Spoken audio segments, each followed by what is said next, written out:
இந்த 32 பேருக்கு அரசு வேலையை இந்த ஸ்டேஜில் கொடுக்கலாமா கூடாதான்? சட்ட ரீதியாக அதுக்கு எந்த தடையுமே கிடையாது.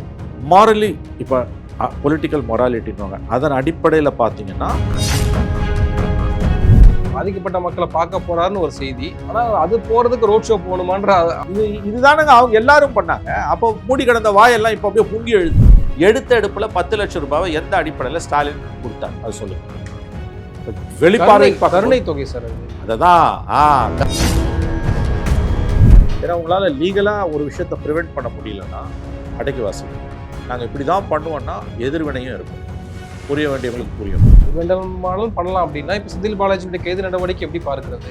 அவர் வந்து தியாகியா? கரூர் செல்வதற்கு முன்பாக செந்தில் பாலாஜி கைதாகணும்னு விஜய் சொன்னாருன்னு ஒரு செய்தி. நீங்க உடனே ஒரு கோல் போஸ்ட்டை மாத்திக்கிட்டே போறீங்க. ஏன் சார் நீங்க பயந்து லுக் அவுட் நோட்டீஸ் கொடுத்த பிறகாத ஒரு வெளியில் வந்துடும். லுக் அவுட் நோட்டீஸ் கொடுக்குற அளவுக்கு இது வரைக்கும் போனதே கிடையாது. நான் சொன்ன ஒரிஜினல் திமுக பயந்து ஓட மாட்டோம். ஆராசா இன்னைக்கு பயந்து ஓடிடுவேன். அவங்களை அசிங்கப்படுத்தினாலும் பரவாயில்லன்ற இடத்துல தானே அந்த இடத்துல படுத்துவான். அசிங்கப்படுத்த தான் போலீஸ். இது வந்து இட்ஸ் அ பொலிட்டிக்கல் ஃபைட். அதே லீகலா பேட்டில் பண்ணி தானே முன்ஜாமீன் வாங்கியிருக்காங்க.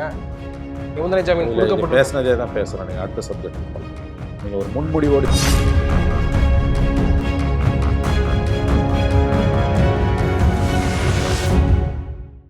சவுத் பீட் நேயர்களுக்கு வணக்கம். இந்த நேர்காணலில் நாம் சந்திப்பவர் மூத்த பத்திரிகையாளர் திரு மணி அவர்கள். வணக்கம் சார். வணக்கம் சார். முதலமைச்சராக பொறுப்பேற்ற பிறகு முதல் முறையாக கரூருக்கு செல்ல இருக்கிறார் விஜய். பாதிக்கப்பட்ட மக்களை பார்க்க இருக்கிறாரு அப்படின்ற செய்தியை பார்க்கிறோம். கூடுதலாக 32 பேருக்கு அரசு பணி நியமன ஆணை வழங்க இருக்கிறாரு அப்படின்ற செய்தியும் பார்க்கிறோம். ஒரு புறம் இந்த செய்தியும் இருக்கு. அதே சமயம் ரோட் ஷோவும் போக போறாரு. 10 கிலோமீட்டருக்கு 6700 காவலர்கள் பணியமர்த்தப்பட்டிருக்காங்க காவல் பணிக்கு அப்படின்ற செய்தியும் பார்க்கிறோம். இந்த கரூருக்கு விஜய் போறது, இந்த நிகழ்வை நம்ம எப்படி பார்க்கலாம்? உங்களுடைய புரிதல் என்னதுல? ஒரு முதலமைச்சராக மட்டுமல்ல, ஒரு அரசியல் கட்சி தலைவராக இந்தியாவின் எந்த பகுதிக்கும் தான் விரும்பக்கூடிய பகுதிக்கு போகக்கூடிய உரிமை அவருக்கு இருக்கிறது. நம்பர் 1. நம்பர் 2, ஒரு முதலமைச்சர், தமிழகத்தின் தேர்ந்தெடுக்கப்பட்ட முதலமைச்சர் 35% வாக்குகளை அவர் பெற்றிருக்கிறார். இது ஒரு மிகப்பெரிய புரட்சி. தனியாக நின்று யாருமே வாங்காது. இன்னைக்கு மோடியிலேருந்து, ஜெயலலிதாலேருந்து, கலைஞர்லேருந்து, ஸ்டாலின்லேருந்து, எடப்பாடியிலேருந்து, இந்தியா பூரா இருக்கக்கூடிய எல்லா தலைவர்களும், மம்தாலேருந்து, பினராயி விஜயன்லேருந்து, சந்திரபாபு நாயுடுலேருந்து யாருமே தனியாக 35% வாங்கினதே கிடையாது. 30 கட்சி 40 கட்சி சேர்த்து தான் வாங்கியிருக்காங்க. 1977 கிட்டத்தட்ட 50 ஆண்டுகளுக்கு முன்பு எம்ஜிஆர் அவர்கள் தனியாக கட்சி ஆரம்பித்து திமுகலேருந்து பிரிஞ்சு 72 77 5 ஆண்டுகள் பொறுத்து 4-5 கட்சிகளை சேர்த்து கொண்டு 30% ஓட்டு வாங்கினார். 130 சீட்டு வாங்கினார். மேஜிக் மார்க்குக்கு 12%, 12 சீட்டு கூட. துரதிருஷ்டவசமாக 35% வாங்கி அந்த சீட் கன்வர்ஷன் ஆகலை. ஒரு மிகப்பெரியது ஒரு புரட்சி தமிழ்நாட்டு அரசியலில், இந்திய அரசியலில் நடந்திருக்கு. அதாவது ஒருவர் தனியாக நின்று 35%, எதிர 65% இருக்குதுன்றது ஏடாகூடமான வாதம். எப்பயுமே அது அப்படி தான் இருந்திருக்கு. முதல்ல இதை புரிஞ்சுக்கணும். ஒரு மேண்டேட், மக்களுடைய மிகப்பெரிய தீர்ப்பு அவருக்கு கிடைச்சிருக்குது. No coming back to this main issue. Karur எல்லாருக்கும் தெரியும். 10 மாதங்களுக்கு முன்பு செப்டம்பர் 27 அந்த துயர சம்பவம் நடந்தது. அவருடைய கூட்ட நெரிசலில் கிட்டத்தட்ட வந்து ஒரு 41 பேர் இறந்து போனாங்க. மேலும் பலர் காயமடைந்தார்கள். அது குறித்து சிபிஐ விசாரணை, உச்சநீதிமன்றத்தோட உத்தரவின் பேரில் ஒரு சிபிஐ விசாரணை நடக்கிறது. அந்த சிபிஐ விசாரணையை மேற்பார்வையிடுவதற்கு உச்சநீதிமன்றமே ஓய்வு பெற்ற ஒரு உச்சநீதிமன்ற நீதிபதி அஜித் ரஸ்தோகி என்பவர் தலைமையில் அவரையும் உள்ளடக்கிய ஒரு 3 பேர் கொண்ட ஒரு குழு, ஸ்பெஷல் இன்வெஸ்டிகேஷன் டீம். அதில் 2 பேர் IG level officers, Tamil Nadu cadre, but தமிழகத்துக்கு சாராத வெளிமாநிலத்தை சார்ந்தவர்கள். அவங்க இந்த சிபிஐ விசாரணையை மேற்பார்வை செய்து வருகிறார். சார்ஜ் ஷீட், குற்றப்பத்திரிகை இன்னமும் தாக்கல் செய்யப்படவில்லை. ஏன்னு கேட்டிங்கன்னா 6 மாத காலத்துக்குள்ளே வழக்கமாக ஜென்ரலி அக்டோபர் மாதம் கடந்த ஆண்டு விசாரணைக்கு உத்தரவிட்ட பொழுது உச்சநீதிமன்றம் சொன்னது ரீசனபிள் டைமில் நீங்கள் குற்றப்பத்திரிகை தாக்கல் செய்யணும். ரீசனபிள் டைம்னா ஜென்ரலி 6 months. இங்கே கிட்டத்தட்ட ஒரு 8-9 மாதங்கள் ஆக போகிறது. இந்த பேக்ரவுண்டை நான் எதுக்கு சொல்கிறேன்னா, ஒரு முறையான விசாரணை நடந்து கொண்டிருக்கிறது. இந்த பின்புலத்தில் அவர் கரூருக்கு போகிறார், ரோட் ஷோ போகிறார். மீண்டும் ரோட் ஷோ ஆரம்பிக்குது. இந்த முறை போலீஸ் பந்தோபஸ்து மிக கடுமையாக போடப்பட்டிருக்கும். கடந்த முறை மாதிரியான எந்த துயர சம்பவங்களும் நடக்காது என்று நாம் உறுதியாக நம்பலாம்.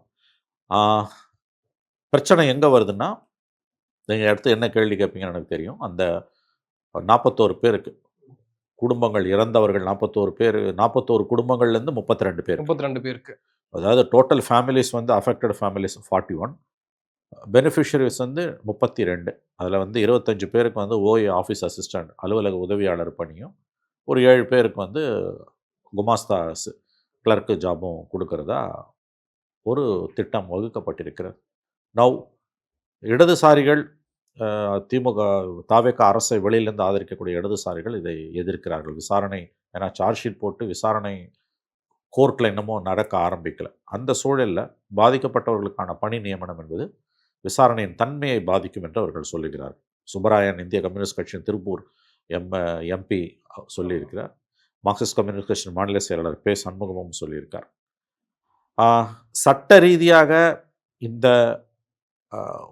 நியமனங்களுக்கு எந்த தடையும் இல்லை என்பதை நாம் முதலில் புரிந்து கொள்ள வேண்டும். திராவிட முன்னேற்றக் கழகம் 2-3 நாட்களுக்கு முன்பு உச்சநீதிமன்றத்தில் தாக்கல் செய்த மனுவில் அவர் கரூருக்கு போய் அங்கே கொடுக்கக்கூடாது என்பதை ஏற்றுக்கொள்ள உச்சநீதிமன்றம் மறுத்துவிட்டது.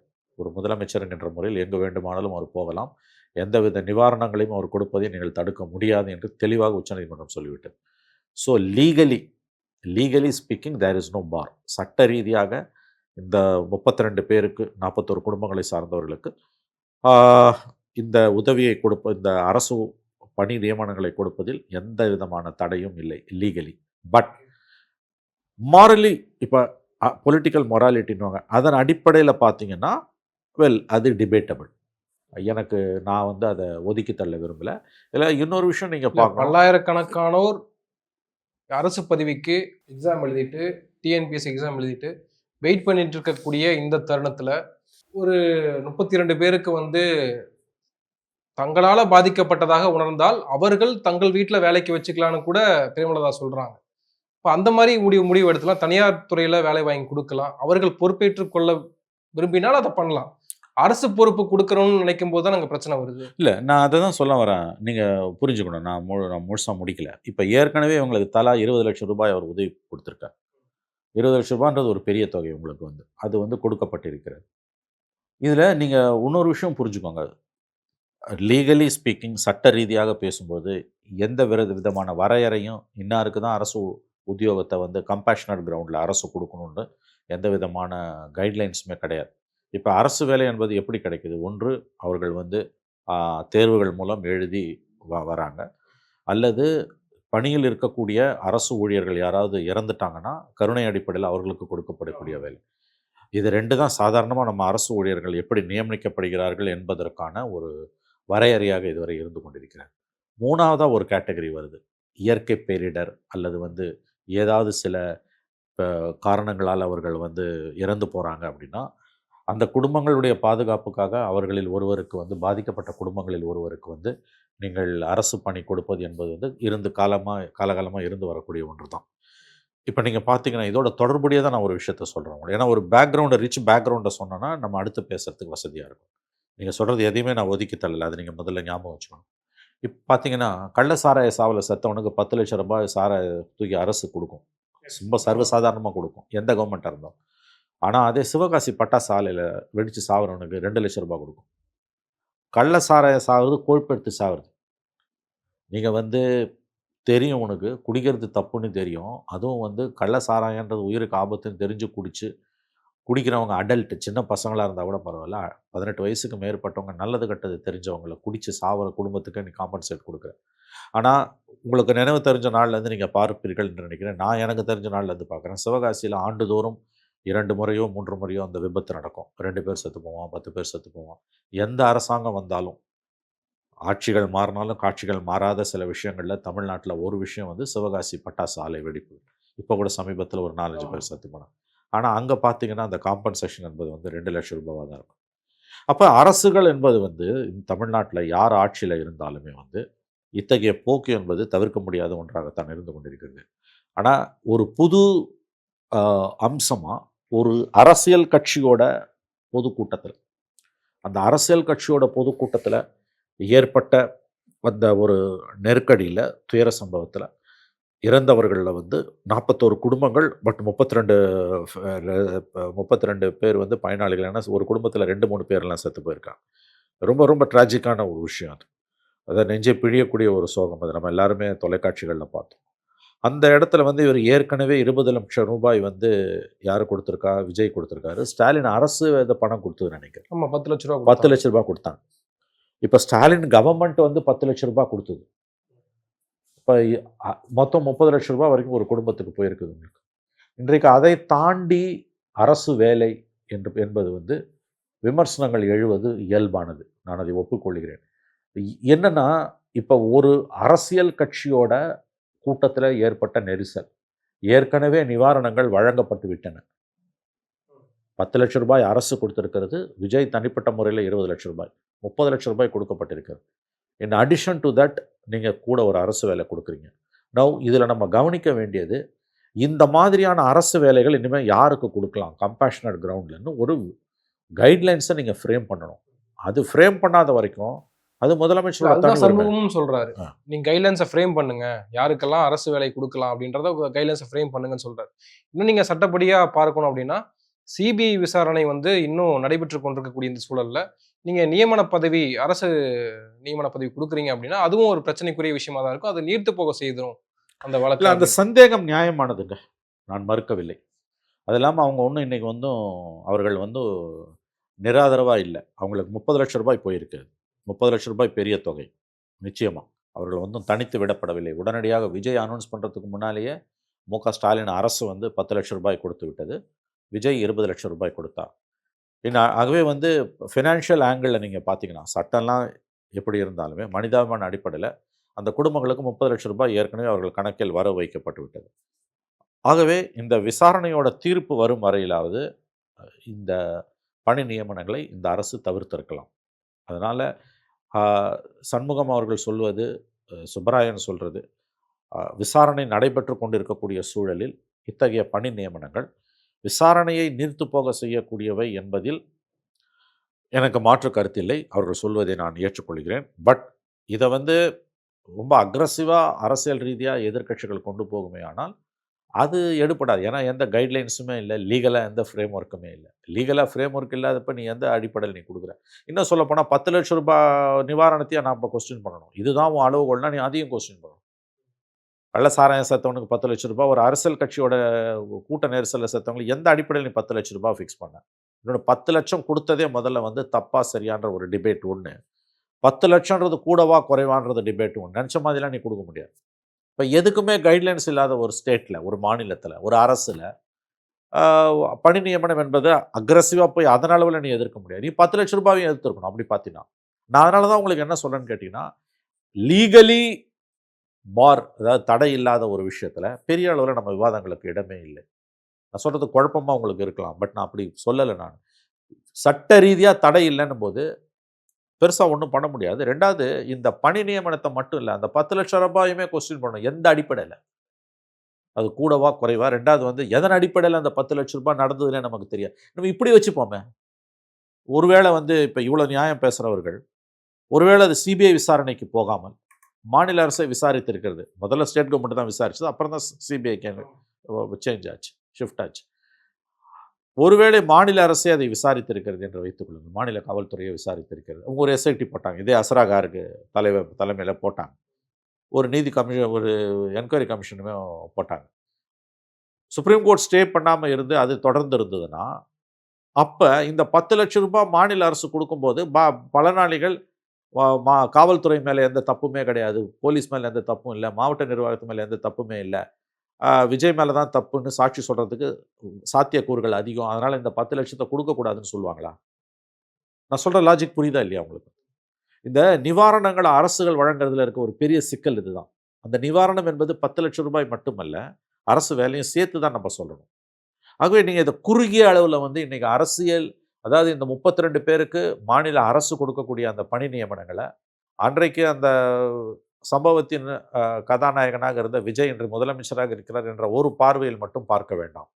ஓவராலா வந்து இத்தகைய நெருக்கடிகள், அதாவது ஒரு அரசியல் கட்சியினுடைய ஒரு கூட்டத்தில கூட்ட நெரிசல் ஏற்பட்டு சிலர் இறந்து போகிறார்கள் என்றால், அந்த நிவாரணங்களுக்கான அளவுகோல்கள் என்ன என்பது பற்றி ஒரு பரந்துபட்ட அ வழிகாட்டு நெறிமுறைகள், தட் இஸ் கைட்லைன்ஸ் தேவைப்படுது.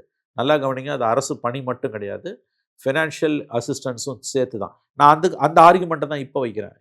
நீங்கள் எவ்வளோ பேசுகிறீங்க, அவர் சீஃப் மினிஸ்டர், அவருடைய கட்சி பணி நியமனம் கொடுக்கறது வழக்கு விசாரணையை பாதிக்கணும்.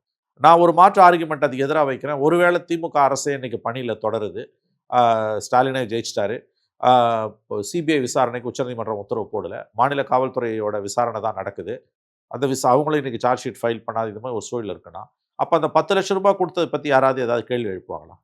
அதுவும் வழக்கு விசாரணை விஜயுமே கொடுத்திருக்காருல்ல சார். இல்ல அதுதாங்க நான் சொல்ல வரேன். நீங்க நான் சொல்றது புரிஞ்சுக்கோங்க. ஒரு அரசு எப்ப இந்த விஷயத்துல காலை வைக்குதோ, அப்ப நீ மத்திய அரசு, மாநில அரசு எல்லாத்தையும் சேர்த்து தான் பார்க்கணும். ஸ்டேட் கவர்மெண்ட் கண்ட்ரோல்ல இந்த என்கொயரி இருந்து, முதலமைச்சராகவும் ஸ்டாலின் அவர்கள் தொடர்ந்து 10 லட்சம் ரூபாய் நிவாரணம் கொடுக்கப்பட்டிருந்து அதை அவர்கள் ஏற்றுக்கொண்டிருந்தால், ஸ்டேட் கவர்மெண்ட் நடத்துகிற ஸ்டேட் போலீஸ், ஏன்னா சம்பவத்துக்கு விஜய் தான் காரணமா நமக்கு தெரியாது. ஏன்னா சட்டம் ஒழுங்கை பராமரிக்க வேண்டியது மாநில காவல்துறையும் மாவட்ட நிர்வாகமும். 2 பேருமே அங்கே தோல்வி அடைஞ்சிருக்காங்க. முதல்ல அந்த இடத்துல எதுக்கு அனுமதி கொடுத்தாங்க? அவ்வளோ பெரிய கூட்டம் கூடுறதுக்கு எதற்காக அனுமதி கொடுக்கப்பட்டது? இவ்வளவு கேள்விகள் வருகின்றன. அப்ப இதே ஆர்குமெண்ட் அன்னைக்கு வரும். நான் சொல்றது புரியுது இல்லையா உங்களுக்கு? ஆகவே இதுல லீகலா எந்த விதமான அதாவது எந்த விதமான தடையும் இல்லைன்னா பெருசா இதை பத்தி பேச முடியாது. மாறலாம் நீங்க பேசுறதுன்னா பேசிக்கிட்டே போகலாம். அது நான் 10 லட்சம் ரூபாய் உட்பட சொல்றேன். ஸ்டேட் கவர்மெண்ட் கொடுத்த 10 லட்சம் ரூபாய் எந்த கேட்டகரியில் வருது? ஸ்டேட் கவர்மெண்ட் எனக்கு என்கொயரியை கண்டினியூ பண்ணுதுன்னா இந்த ஆர்குமெண்ட் அவங்க எப்படி மாநில அரசுக்கு எதிராக சாட்சியம் அளிப்பார்கள்?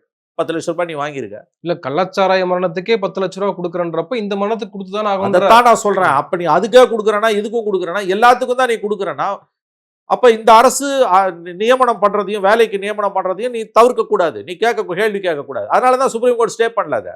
ஏன்னா இது இவ்வளவு விஷயத்தையும் சுப்ரீம் கோர்ட் பார்க்கும். உங்களுக்கு இது நாடு பூரா இருக்க ஒரு பிரச்சனை. அது ஞாபகம் வச்சுக்கோங்க. அங்கங்க ஒவ்வொரு அரசுகள் ஒவ்வொரு மாதிரி செயல்படுறாங்க. அவங்களுக்கு பிடிச்ச மாதிரியான ஒரு செயல்பாடுகளை தான் எல்லா அரசுகளுமே செய்யுது. எடுத்த எடுப்புல 10 லட்சம் ரூபாவை எந்த அடிப்படையில் ஸ்டாலின் கொடுத்தார்? அது சொல்லுங்க. வெளிப்பார்வை கருணை தொகை சார். அது அததான் கருணை தொகைன்றது எந்த அடிப்படையில் அவங்க தெரிஞ்சுதானே போய் செத்தான்? உன்னை யாரா போக சொன்னாங்களா? ஏதாவது ஒரு வேட்டி சேலை வாங்குறதுக்கு, இலவசங்களை வாங்குறதுக்கு போய் செத்தா கூட பரவாயில்ல. ஒருத்தரை பார்க்கறதுக்கு போய் நீ சாவுற. இந்த என்கொயரி மறுபடியும் 4வது தடவையா கேட்கிறேன். ஸ்டேட் கவர்மெண்ட் கண்ட்ரோல்ல இருந்ததுன்னா கருணை தொகை அப்படியே இறக்கத்தின் பார்ப்பட்டு 10 லட்சம் ரூபாய் ஸ்டாலின் கொடுத்தாரு. அதையும் வாங்கிக்கிட்டு தமிழ்நாடு போலீஸுக்கு எதிராக சாட்சி சொல்லக்கூடிய ஒரு தார்மீக ஒரு நிலைப்பாடு யாருக்காவது பாதிக்கப்பட்ட குடும்பங்களுக்கு வருமா? வராது. அப்ப இவ்வளவு சிக்கல் அதுக்குள்ள இருக்குது. எனவே சட்ட ரீதியா ஒரு விஷயத்துல தடை இல்லைன்னா பெருசா அதை பத்தி பேச முடியாது. மாறலாம், நீங்க டிபேட் பண்ணுங்க. ஆனா இதுல அரசியல் ரீதியாக பார்க்கணும் அப்படின்னா, நீங்க சொல்றது போல எல்லாருக்கும் ஒரு கூட்டு பொறுப்பு இருக்கு. அரசுக்கும் இருக்கு, அரசியல் கட்சிக்கும், காவல்துறைக்கும் இருக்கு. இப்படி ஒரு கூட்டு பொறுப்பு இருக்கிற சமயத்துல ஆதவர்ஜுன் அவருடைய ஸ்டேட்மெண்ட் தான் அது நான் தவறானதுங்க. அதை அவர் தவிர்த்திருக்கலாம். கண்டிப்பா பேசியிருக்கூடாது. அதாவது தீர்த்து கொள்வதற்கு கணக்கு இருக்கிறதுனாரு. ஆமா, கண்டிப்பா பேசியிருக்கூடாது. ஒரு பழிவாங்கும் தொனியில அந்த பேச்சு இருக்கு. கரெக்டா? ஒரு அரசாங்கம் எப்படி பழி வாங்குறது பேசலாம், தனிநபர்கள் வேணா பழி வாங்குறத பத்தி பேசலாம். ஒரு அரசியல் கட்சி கூட பேசலாம், அதுவே தப்பு. ஓட்டு மந்திரி பேசக்கூடாது. மந்திரினா யாரு? எல்லாருக்கும் தானே மந்திரி. ஓட்டு போட்டவன், போடாதவன், ஆண், பெண், திருநங்கை, திருநம்பி, 6 உயிர் ஓர் அறிவு உள்ள ஓர் உயிர் அமீபா பூச்சியிலேருந்து 6 அறிவு உள்ள மனிதன் வரைக்கும் எல்லாருக்கும் நீ கல், மண், மேடு, காடு எல்லாத்துக்கும் நீ தானே மந்திரி. எப்படி அப்படி பேசலாம்? ஆதவர்ஜுனா பேசியது 100% தவறு. அவர் பேசியிருக்க கூடாது. விஜய் அவர்களுமே இதுல சதி திட்டம் இருக்கு. கடைசியா அவர் பிரச்சாரத்தின் போது, தேர்தல் பிரச்சாரத்தில் கடைசி பிரச்சாரம் அதுல சொல்றாரு. அது என்னங்க தப்பு? அந்த கருத்தையே நீ சொல்லக்கூடாதுன்னு அதுதான் சுப்ரீம் கோர்ட் கேக்குது. நான் மந்திரி விஜய், நான் இதுல சதி திட்டம் அபாண்டமா பழி போடுறீங்களே மேல. இல்லைங்க, நான் என்ன சொல்றேன் புரிஞ்சுக்கோங்க, நீங்க குழப்பிக்காதீங்க. கரூரை பத்தி பேசவே கூடாதுன்றது யாரோட நிலைப்பாடும் கிடையாது. கரூரை பத்தி பேசலாம். தீர்த்து கொள்வதற்கு கணக்கு இருக்குன்னு பேசுறது ஏன் தப்புன்னு கேட்டீங்கன்னா, மந்திரியான பிறகு நீ பேசக்கூடாது. அரசியல் கட்சி தலைவராக நீ பேசலாம். அப்போ கூட தீர்த்து கொள்வதற்கு எங்களுக்கு ஒரு கணக்கு இருக்கு, நாங்கள் கணக்கு தீர்த்துக்கணும் அப்படின்னா பொதுவான புரிதல் என்ன? பழிக்கு பழி. அந்த டோன் தப்பு. ஆனால் அங்கே சதி திட்டம் நடந்திருக்குன்னு பேசுறதுக்கான உரிமை அவங்களுக்கு இருக்கு. அதை நீங்கள் இல்லைன்னு மறுக்க முடியாது. அதுதான் சுப்ரீம் கோர்ட் சொல்லுது. அது கருத்துரிமை. ஒரு முதலமைச்சரோ மந்திரியோ எதை பேசணும் பேசக்கூடாதுன்னு நம்ம எடுத்துக்க முடியாது. இந்த டோன் பழிவாங்கும் டோன். அதனால தான் அது தவறு. ஏன் நீங்க கரூரை பத்தி எதிர்கட்சிங்க பேசலையா? ஆகவே விஜய் ஒரு முதலமைச்சர் என்ற முறையிலையும், தாவேகா தலைவர் என்ற முறையிலையும் கரூர்ல சதி திட்டம் நடந்திருக்குன்னு பேசுறதுக்கு எல்லா விதமான உரிமையும் இருக்கு. சிபிஐ விசாரணை நடந்துகிட்டு இருக்கும் போதும் கூட அவர் பேசலாம். முதலமைச்சரான பிறகு கூட பேசலாம். தவிர்க்கலாம், பட் பேசக்கூடாதுன்னு நீ இல்ல சொல்ல அது முடியாது. எந்த அளவுக்கு உண்மை இருக்குன்னு ஒண்ணு இருக்குல்ல. சதி திட்டம்னா என்ன சதி திட்டம்னு ஒண்ணு இருக்குல்ல. ஐயோ! இதான் ஏன் சொல்ல வரேன் நானு திரும்பவும். அதுதான் வந்து ஃப்ரீடம் ஆஃப் ஸ்பீச். நீ அங்க போய் ப்ரூவ் பண்ணு. எங்க சிபிஐ சார்ஜ் ஷீட் போட்ட பிறகு உங்களுக்கு தெரிய போகுது. என்ன நடந்ததுன்றது. இப்ப நம்ம வந்து பாதி கிணறு கூட தாண்டல. நம்ம மாத்தி மாத்தி புடிச்சத தான் எல்லாரும் பேசிட்டு இருக்கோம். ஆக்சுவலா அங்க என்ன நடந்ததுன்னு யாருக்கு தெரியும்? இல்ல லீகலா ஸ்டாலின் வச்ச ஒரே ஒரு கேள்வி, சம்பந்தப்பட்ட கட்சியின் தலைவர் தாமதமாக வந்ததனால அது ஏற்பட்ட ஒரு விளைவு. ஆங்கிள் பாலாஜி. இப்ப நீங்க அத புரிஞ்சுக்கோங்க நீங்க. ஸ்டாலின் சொன்னது மட்டுமே வந்து விஷயத்துக்கான ஒரு அங்க என்ன நடந்தது என்பதற்கான ஆதாரம் கிடையாது. இல்ல பல முதல்ல விஷயங்கள் இருக்கு. இல்ல. பொதுவா நான் கேட்கிறேன் நானு. ஒரு ஒரு நம்ம கூட்ட நெரிசல பார்க்கிறோம். மிகப்பெரிய அளவுல அந்த கூட்டம் கூடியிருக்குது. அந்த இடத்துல வந்து அடுத்த நாள் வந்து அந்த இடத்த வந்து அஸ்ரா கார்க் ஆய்வு பண்ணும்போது, ஓ! இந்த சின்ன இடத்துலயா இவ்வளோ பெரிய கூட்டம் கூடுச்சு. அதாவது அந்த ஒரிஜினல் விஷுவல்ஸ பார்க்கும்போது அந்த இடம் ஏதோ கொஞ்சம் பெரிய இடம் மாரி தெரிஞ்சது. அடுத்த நாள் அந்த வெற்றிடத்துல போய் ஆய்வு பண்ணும்போது, ஓ! இதுல தான் இவ்வளோ பெரிய கூட்டம் கூடுச்சா? ஏன் அலோவ் பண்ணாங்கன்ற கேள்வி ஒரு பெரிய கேள்வி. இவ்வளோ கூட்டம் வரும்னு உனக்கு தெரியும். அந்த குறுகிய இடத்த ஏன் குடுத்தன்றது ஒரு முக்கியமான கேள்வி. 2 பார்வை. 1 குற்றம் சுமத்தப்படுகிற தாவேகா, அதனுடைய கட்சித் தலைவர், இன்றைய முதலமைச்சர், இது சதி வேலை, நாங்க பண்ணல, சதி வேலை பண்ணாங்கன்னு அவங்க சொல்றாங்க. அதுக்கேத்த மாரி சிபிஐ விசாரணைக்கு 2 முறை அவர் ஆஜராயிட்டு வந்திருக்காரு. சிபிஐ விசாரணை தொடர்ந்து நடந்துகிட்டே இருக்குது. குற்றப்பத்திரிகை தாக்கல் செய்யலையே ஒழிய, கிட்டத்தட்ட 90% விசாரணை ஓவர். எந்த நேரமும் குற்றப்பத்திரிகை தாக்கல் செய்யலான்றாங்க. அவங்களுடைய பார்வையில இது சதிச் செயல்னு அவங்க சொல்றாங்க. அத சொல்றதுக்கான உரிமை இன்னைக்கும் அவங்களுக்கு இருக்கு. அத பத்தி பேசவே கூடாதுன்னு எந்த விதமான கட்டுப்பாடையும் எந்த நீதிமன்றமும் விதிக்கல. இன்னொரு தரப்புல அதுக்கு காரணம் முழுவதும் விஜய் தான். விஜய் தாமதமா வந்ததால தான் இது நடந்ததுன்னு ஸ்டாலின் சொல்றதுக்கும், திமுக சொல்றதுக்கும் எல்லா விதமான உரிமையும் அவங்களுக்கும் இருக்கு. அத தான் வந்து சுப்ரீம் கோர்ட் சொல்லுது அது. அவங்க இன்ஃபாக்ட் வந்து ஆதவ அர்ஜுனா வந்து கணக்கு எங்களுக்கு தீர்த்துக் கொள்வதற்கு ஒரு கணக்கு இருக்குன்னு சொன்னத கூட நம்ம தப்புன்னு சொல்றோம். கோர்ட் அத கூட தப்புன்னு சொல்லுது. காவல்துறையை வைத்து கொன்று குவித்தார்கள்னு அவர் சொல்றாரு. அதுதான் அதுவே ஃப்ரீடம் ஆஃப் ஸ்பீச்ன்றது கோர்ட். இதுக்கு என்ன சொல்லுவ நீ? எங்க போய் முட்டிப்ப? அப்ப நீ எல்லாத்தையும் எங்க எடுத்துட்டு போகணும்னா, எஸ்ஐடிக்கு தான் எடுத்துட்டு போகணும். அததான் பாரதி எடுத்துட்டு ஆமா, போயிருக்காரு. ஆமா. கரெக்ட். இதெல்லாம் ஒரு பார்ட். பேசவே கூடாதுன்னா நீ சொல்ல முடியாதுயா. பேசுனாங்கன்னா நீ எதிர்த்து பேசிட்டு போ. ஒரு ஸ்பீச்சுக்கு பதில் இன்னொரு ஸ்பீச் அவ்வளவுதான். பட் இப்ப நம்மளுடைய மெயின் பாயிண்ட் இந்த 32 பேருக்கு அரசு வேலைய இந்த ஸ்டேஜ்ல குடுக்கலாமா? கூடாதான்னு. சட்ட ரீதியா அதுக்கு எந்த தடையுமே கிடையாது. மொராலிட்டின்னுவாங்க. அரசியல் ரீதியிலான அறம்னு ஒரு வார்த்தை உண்டு. அது ரொம்ப கெட்ட வார்த்தையா தமிழ்நாட்டுல மாறி போச்சு. ஏன்னா ஊர்ல இருக்கக்கூடிய எல்லா டேஷ் பசங்களும் அதை இன்னைக்கு பேசின்னு இருக்காங்க. அதன் அடிப்படையில பொலிட்டிக்கல் மொராலிட்டி ஆங்கிலத்துல கொஞ்சம் வசதியான டேர்ம் அது. அப்படி பார்த்தீங்கன்னா ஃபைன். அது டிபேட்டபிள் தான். நான் அது ஒத்துக்கிறேன். அதுல இருக்கக்கூடிய கூடுதலான விவகாரம், இது குறித்த எந்த கைட்லைன்ஸுமே உங்க உங்க உங்க உங்க அரசுகள்ல, இந்தியா பூராவே அரசுகள் இல்லாதப்ப, இத ஒண்ணும் நீங்க தடுக்க முடியாதுன்றது தான் என்னோட பாயிண்ட். கரூர்ன்ற வரும்போதே அதுல அரசியல் வந்துருது. குறிப்பாக தேர்தல் நோக்கமும் அதுல வந்துருது. கரெக்ட். குறிப்பாக இடைத்தேர்தல் வரக்கூடிய எஸ். ஒரு காலகட்டமாக பார்க்கப்படுது. எம்.ஆர். விஜயபாஸ்கர் தாவேக்காவில் இணைந்திருக்கிறாரு. இப்ப அந்த இடம் காலியாக இருக்கு. ஒரு ரோட் ஷோ அரசு நிகழ்ச்சி கலந்து கொள்ள போகிறாருன்றா அதுல பிரச்சனை இல்லை. ஆனால் ரோட் ஷோ பண்ண போறாரு, பாதிக்கப்பட்ட மக்களை பார்க்க போறாருன்னு ஒரு செய்தி. ஆனா அது போறதுக்கு ரோட் ஷோ போகணுமான்ற அப்போ ஒரு அரசியல் நீங்க அதுல வருதுல்ல. எல்லாத்தையுமே கேள்வி கேட்பீங்க, எல்லாத்தையுமே குறை சொல்லுவீங்க. எது பண்ணாலும் உங்களுக்கு பிரச்சனைனா பண்ணிட்டே போங்க. ஒண்ணுமே செய்ய முடியாது. நீங்க இதெல்லாம் செய்யக்கூடாதுன்னு எந்த விதமான விதிகளுமே கிடையாது. இல்ல நீங்க அது நோக்கம் என்ன அப்படின்றத கடந்த காலங்கள்ல கருணாநிதி பண்ணியிருக்காரு, ஸ்டாலின் பண்ணியிருக்காரு. அரசு நிகழ்ச்சிகளோட இப்போ கட்சி நிகழ்ச்சியும் சேர்த்து தான் நடத்தியிருக்காரு. அப்பல்லாம் கேட்காதவங்க இன்னைக்கு வந்து அப்படியே முண்டி அடிச்சுட்டு வந்து கேட்கறாங்க. இதுலலாம் எந்த விதமான தடையுமே கிடையாதுங்க. நீங்க அவ்வளோ குறுகலா ஒரு அரசியல பார்க்க முடியாது. எல்லா மாநிலங்களிலும் நடக்கக்கூடிய விஷயம் தான் அது. ரோட் ஷோவோட சேர்த்து தான் கவர்மெண்ட் பெனிஃபிட்ஸ் ஸ்கீம்ஸுமே குடுக்குறாங்க. மோடி பண்ணாததா இன்னைக்கு? ஸ்டாலின் பண்ணாததா? ஜெயலலிதா கடைசி காலத்துல தான் வெளியில வரல. அதுக்கு முன்னால அவங்களும் இத தான் பண்ணாங்க. ஆகவே நீங்க இந்த மாதிரியான விஷயங்கள இந்த பார்வை கொண்டு பார்க்குறீங்கன்னா, இல்ல அது தேர்தல் நோக்கத்தோட தான் அது தேர்தல் நடக்குது. நோக்கமும் இருக்கலாம். எல்லாமே தேர்தல் நோக்கம் தாங்க. இப்ப நல்ல திட்ட உதவின்றது என்ன? ஸ்டாலின் குடுத்தாரு. அள்ளி அள்ளி குடுத்தாரே. என்ன அது எப்படி குடுத்தாரு அவரு? அப்படியே வந்து தேர்தல் நோக்கம் இல்லாம பொது நல நோக்கத்துக்காகவா குடுத்தாரு அவரு? அப்ப ஸ்டாலின் பண்ணும்போது கேட்காதவர்கள் இப்ப மட்டும் ஏன் வந்து முன்னால வந்து கேட்கறாங்க? அதே மாதிரி நியமனங்கள். அப்பப்ப நியமனங்கள பத்தி கேட்காதவங்க இப்ப வந்து கேட்கறாங்க. நீங்க இந்த ரோட் ஷோவெல்லாம் கொஸ்டின் பண்ண ஆரம்பிச்சீங்கன்னா, நீங்க இத பாருங்க இது வந்து பாலிடிக்ஸ், ஹாட் பாலிடிக்ஸ். பெனிஃபிட்ஸ்ன்றதே என்ன? வாக்குகள வாங்குறதுக்கு தான். வாக்கு அறுவடை தான். அவங்களுக்கு இப்போ வந்து 107 சீட் இருக்குது. 118 மெஜாரிட்டி. 35% வாங்கியும் அத அடைய முடியல. எவ்வளோ சீக்கிரம் 118 அடைய முடியுமோ அடையணும்னு பார்க்குறாங்க. குறைஞ்சபட்சம் அந்த கேப்ப நேரோ டவுன் பண்ணணும். அதுக்கான முயற்சிகள் தான் இது. அப்ப கரூர் வந்து அங்க போகும்போது நாட் ஒன்லி செந்தில் பாலாஜி விஷயம். அங்க இப்போ பை எலக்ஷன் வரப்போகுது. அத குறி வச்சு தான் போறாங்க. ஆமா உண்மதான். என்ன பண்ண முடியும்? சட்ட ரீதியா எந்த தடையும் கிடையாது. எல்லா அரசு நலத்திட்ட உதவியும் வாக்குகளை மையமாக கொண்டது தான். இத மட்டும் எதுக்கு கேள்வி கேட்குறீங்க? எது விஜய் பண்ணாலும் உங்களுக்கு பிரச்சனைனா பேசிக்கிட்டே இருக்க வேண்டியதுதான். இல்ல, உங்களால அவங்க சொல்ற சட்ட ரீதியா தடை வாங்க முடியலன்னா நீங்க பேசக்கூடாது.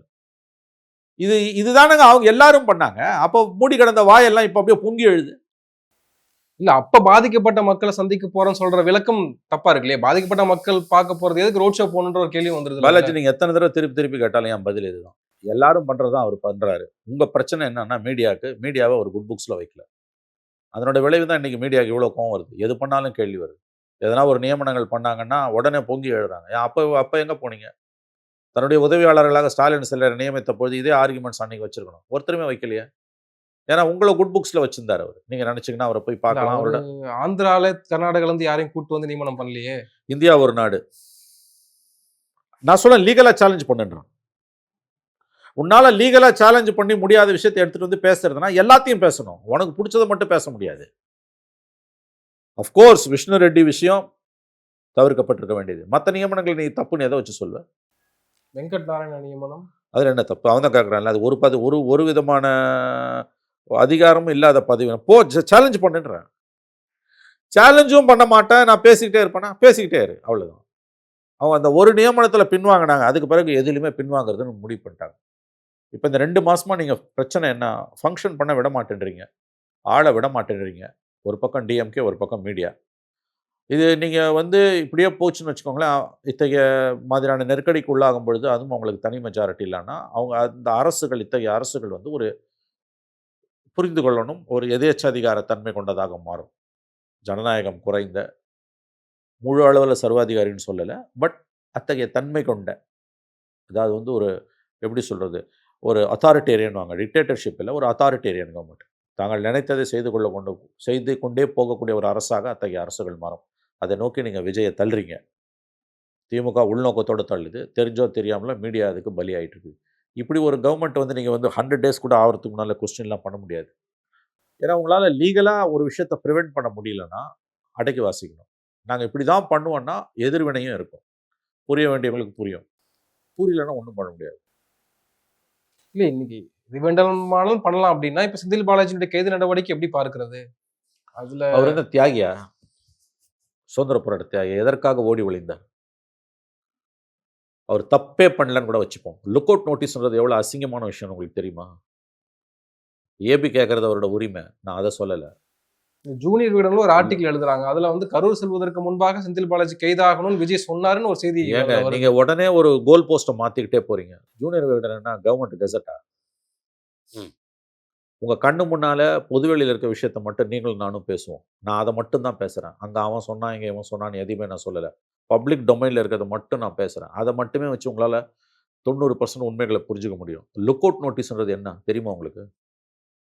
கொடும் குற்றவாளிகள், மிகப்பெரிய அளவுல மோசடி பண்ணவங்க, அல்லது தீவிரவாத நடவடிக்கைகளில் ஈடுபட்டவர்கள், அவர்கள் நாட்டை விட்டு தப்பித்து போக விடாமல் இருப்பதற்காக எல்லா எக்ஸிட் பாயிண்ட்ஸையும், நாட்டை விட்டு வெளியேறக்கூடிய எல்லா எக்ஸிட் பாயிண்ட்ஸையும் அலர்ட் பண்ணுறது. இமிகிரேஷன் ஆஃபீஷியல்ஸை, குடியேற்ற அதிகாரிகளை எங்கே பார்த்தாலும் உடனடியாக கைது செய்து தமிழக காவல்துறைக்கு தகவல் தெரிவிக்கணும்னு.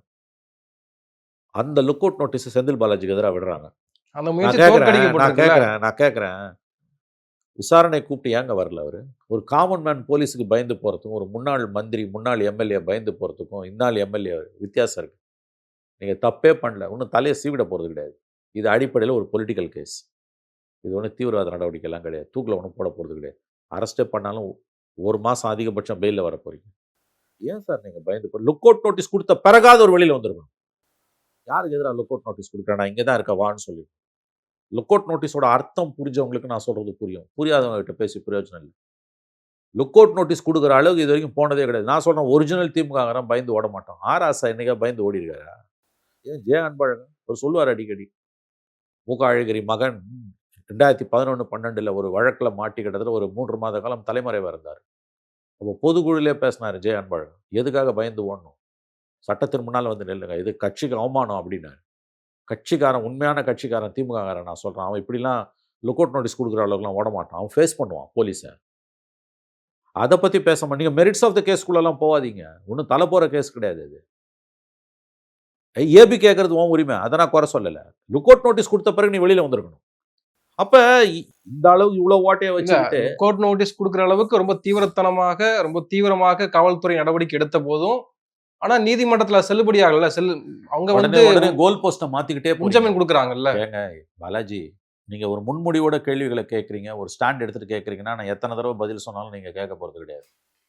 இல்ல.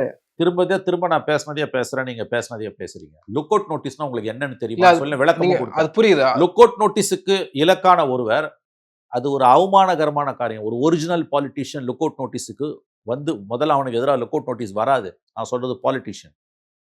விஜய் மல்லையா மாதிரி, நீரவ் மோடி மாதிரி நாட்டை கொள்ளடிச்சவன் ஓடி ஓடி போறதுன்றது வேற. பாலிட்டிஷியன் ஓட மாட்டான். ஏன்னா அவன் மக்கள் நாளைக்கு எதிர்கொள்ளணும். எங்க ஓடுவ நீ? 2வது அந்த லுக் அவுட் நோட்டீஸ்ன்றது வந்து இட்ஸ் அ ஷேம்ஃபுல் திங். அந்த தனிநபருக்கு மட்டும் இல்ல, அந்த கட்சிக்கே ஒரு அசிங்கம். நான் அதை தான் சொன்னேன். ஆராசா என்னைக்காவது ஓடி இருக்காரா? எவ்வளோ கேசஸை ஃபேஸ் பண்ணாரு?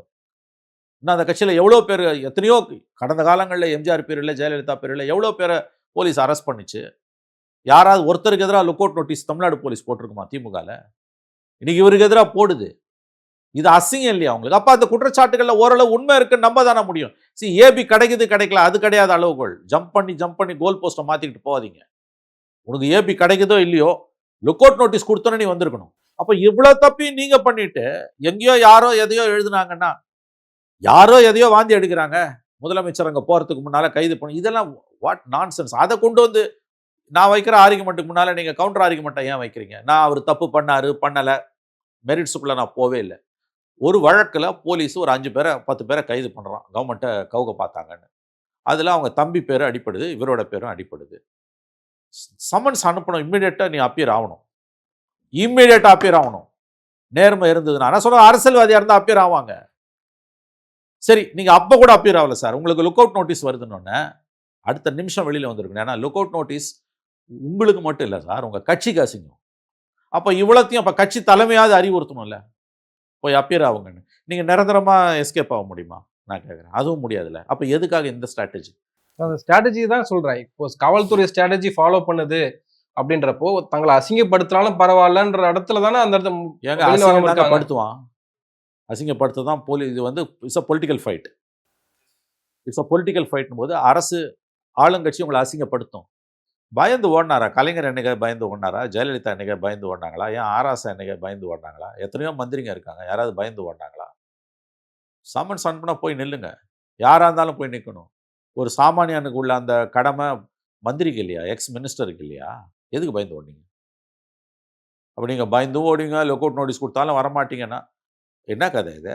அப்போ நீங்களே வந்து உங்களை வந்து பிரச்சனைக்கு உள்ளாக்கிக்கிறீங்க. இது அடிப்படையில் பொலிட்டிக்கல் ஃபைட்டு. பொலிட்டிக்கலாக தான் இதை ஃபைட் பண்ண முடியும். ஜுடிஷியல் ஃபாரம்ன்றது ஒரு ஃபாரம் தான். அப்போ தப்பு நீங்கள் பண்ணிவிட்டு ராங் ஸ்ட்ராட்டஜி. இது மேலும் கட்சிக்கு கெட்ட பேரை தான் கொண்டு வரும். அதை பற்றி கட்சி தலைமைக்கும் கவலை இல்லை, கட்சிக்கும் கவலை இல்லை, சம்மந்தப்பட்டவர் கவலை இல்லைன்னா வேடிக்கை தான் பார்க்க முடியும். இல்லை, அந்த வழக்கு அதில் சொல்லப்பட்ட எல்லா செய்திகளையும் நேற்று நீதிமன்ற வாதங்களே பார்க்கிற போது எந்த ஆதாரத்தின் அடிப்படையில் அந்த கேஸ் இல்லைன்னு தானே சொல்றாங்க. ஆதாரங்கள் அடிப்படையில் ஆதாரங்கள் கொடுக்கப்படலை அப்படின்ற தெளிவான விஷயங்கள் அதில் இருக்குல்ல. யார் சொன்னா? பாலாஜி, நீங்கள் தெரிஞ்சு தான் பேசுகிறீங்களா, தெரியாமல் பேசுகிறீங்களா? மெரிட்ஸ் ஆஃப் த கேஸ்க்குள்ளே போகாதீங்க. நான் எதை பேசுகிறேன், நீங்கள் எதை பேசுகிறீங்க?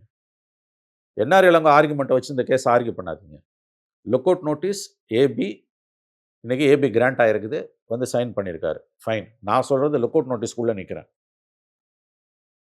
அதை பற்றி மட்டும் பேசுங்க. அவர் தப்பு பண்ணாரா பண்ணலையான்றது எனக்கு தெரியாது, உங்களுக்கும் தெரியாது. அது கோர்ட் முடிவு பண்ணிட்டோம். அவர் நிரபராதியாக கூட இருக்கலாம். பத்திரமாத்து தங்கமாகவே உங்கள் செந்தில் பாலாஜி இருக்கலாம். எனக்கு அதில் எந்த விதமான ஆட்சேபனையும் இல்லை. தாராளமாக நீங்கள் அப்படிப்பட்ட ஒரு கருத்தை வைத்துக்கொள்ளலாம். நான் சொல்கிறது சட்டத்தின் மாட்சிமையை சொல்கிறேன், பொலிட்டிக்கல் மொராலிட்டியை சொல்கிறேன். நீ யாராவது கேட்டால் அதே லீகலாக பேட்டில் பண்ணி தானே முன்ஜாமீன் வாங்கியிருக்காங்க.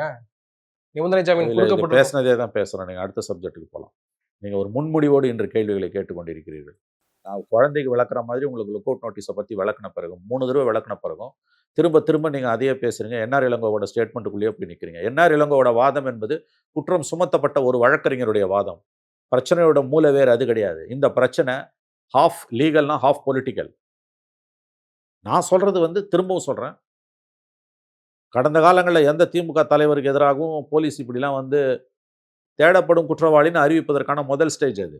அடுத்து ப்ரொக்ளைம்டு அஃபெண்டர்னு வரலன்னா தப்பிச்சு போகிறாங்கன்னு அந்த ஸ்டேஜுக்கு ஏன் போகிறேன்றேன். அப்போ ஏதோ தப்பு பண்ணியிருக்கீங்க என்ற எண்ணம் வருவது இயல்பானது. என்ஆர் இளங்கோ அப்படிதாங்க பேசுவார். அவர் சம்மந்தப்பட்டவரோட வழக்கறிஞருங்க. இதே என்ஆர் இளங்கோ அரசு வழக்கறிஞராக இருந்தால் அவர் வைக்கிற வாதத்தை பார்த்தீங்கன்னா செந்தில் பாலாஜி குற்றவாளின்னு நீங்கள் ஆர்கியூ பண்ணுவீங்க. அதையும் செய்யக்கூடாது. நீங்கள் அரசு வழக்கறிஞர் சொன்னதை வச்சுட்டு செந்தில் பாலாஜி குற்றவாளின்னு நான் சொல்லலை. என்ஆர் இளங்கோ சொல்றதை வச்சு நிரபராதியும் நான் சொல்லலை. I am on that limited point. அதுக்கு எதுக்கு ஒரு கட்சி இடம் கொடுக்குது? தனிநபர் அல்ல, கட்சி. ஒரு கட்சியோட முக்கியமான பிரமுகர்.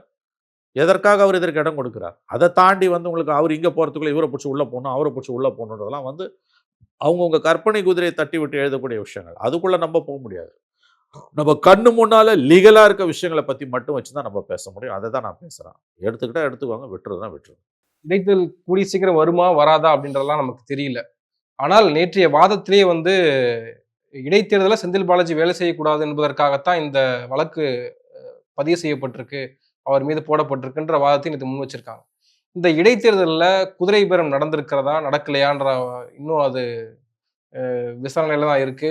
ஜேசிடி பிரபாகர் வந்து ஒவ்வொரு எம்எல்ஏக்களிடம் விளக்கம் கேட்டிருக்காரு அப்படின்ற தகவலாம் பார்க்கிறோம். இந்த தொடர் எம்எல்ஏக்களினுடைய ராஜினாமா இன்னைக்கு வந்து எடப்பாடி கூட்டத்துல 2 எம்எல்ஏக்கள் பங்கேற்கலன்ற செய்தியும் வந்திருக்கு. அப்ப அவர்கள் நாளைக்கு ராஜினாமா பண்ணிட்டு மறுபடியும் தாவேக்கள் இணைய போறாங்களா அப்படின்ற கேள்வி நாளுக்கு நாள் அதிகரிச்சு கொண்டே இருக்கு. இது எப்படி நம்ம பார்க்கிறது அப்போ?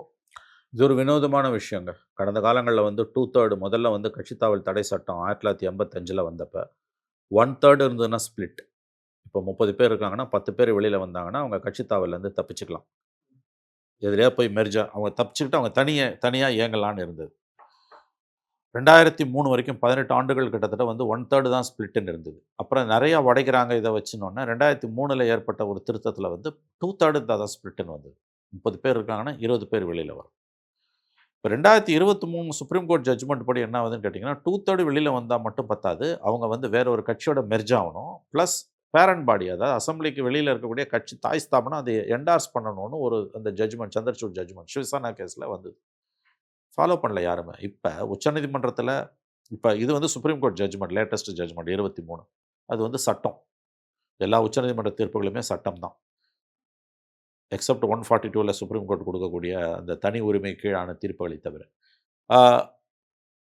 ஆம் ஆத்மி கட்சியில் பார்த்துருப்பீங்க 2 மாதத்துக்கு முன்னால் 10 பேர்லேருந்து 7 பேர் வெளியில் வந்து சேர்ந்தோம். ஆக்சுவலி உச்சநீதிமன்ற தீர்ப்புப்படி அது கட்சி தாவல்.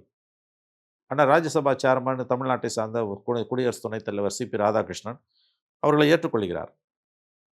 இது அப்பட்டமான சட்ட விதிமுறைகள். உச்சநீதிமன்ற தீர்ப்பை இந்தியாவின் துணை ஜனாதிபதி ஏற்றுக்கொள்ள மறுக்கிறார். எங்கே போய் தலையில் அடிச்சுப்பீங்க?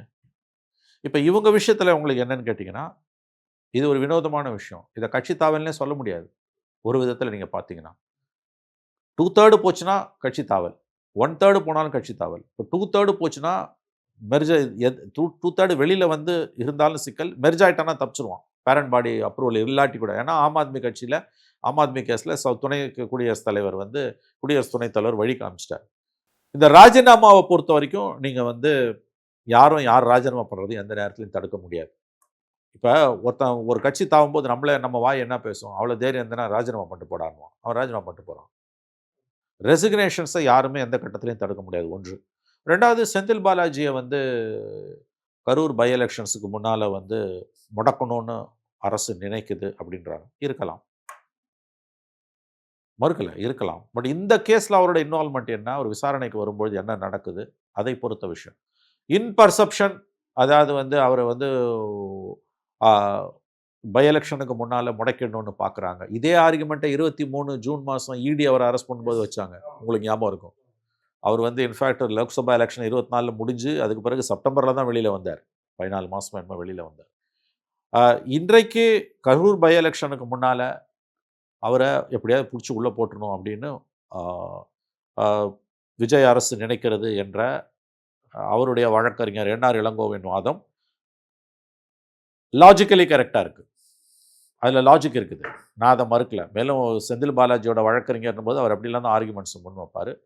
அதில் வந்து தர்க்கம் இருக்குது. உண்மை இருக்கா இல்லையான்னு எனக்கு தெரியாது. உண்மை இருந்ததுன்னா நான் ஆச்சரியப்பட மாட்டேன். இருக்கலாம், மேபி. பட் அப்படிதான் பாலிடிக்ஸ் ஃபங்க்ஷன்ஸ். ஆனால் இந்த இடைத்தேர்தல், ஒருவேளை இந்த இடைத்தேர்தல் வந்தால் அதில் வந்து திமுகவை விட அதிமுக தான் அதிக பங்களிப்பை செலுத்த வேண்டிய நேரம் இருக்கு இல்லையா? கண்டிப்பாக ஜெயிச்சவங்கலாம் ஏடிஎம்கேலேருந்து அவங்க இப்போ அவங்க வாக்குகள் எந்த பக்கம் போகும்னு நமக்கு தெரியாது. அஃப்கோர்ஸ் இந்த பை எலெக்ஷன்ஸ் ஒரு அமில பரீட்சை, ஆசிட் டெஸ்ட் விஜய்க்கு. ஏன்னா வந்து இப்போ வந்து ரெசிக்னேஷன்ஸ் வந்து ஸ்ட்ரிக்டர் சென்ஸில் பார்த்தீங்கன்னா வந்து ஹார்ஸ் ரைடிங்கில் வராதுன்னு நான் சொல்கிறேன். மக்கள் வேறு மாதிரி நினச்சி தீர்ப்பு கொடுத்தாங்கன்னா அது விஜய் அரசுக்கு ஒரு பாடம்.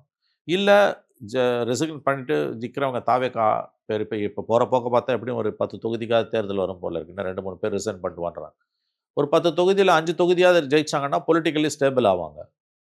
10மே ஜெயிச்சாங்கன்னா இன்னும் அக்ரெசிவாக போகும். 10ல் ஒரு 1 2 தான் ஜெயிக்கிறாங்கன்னா விஜய் பின்னடைவை சந்திப்பார்.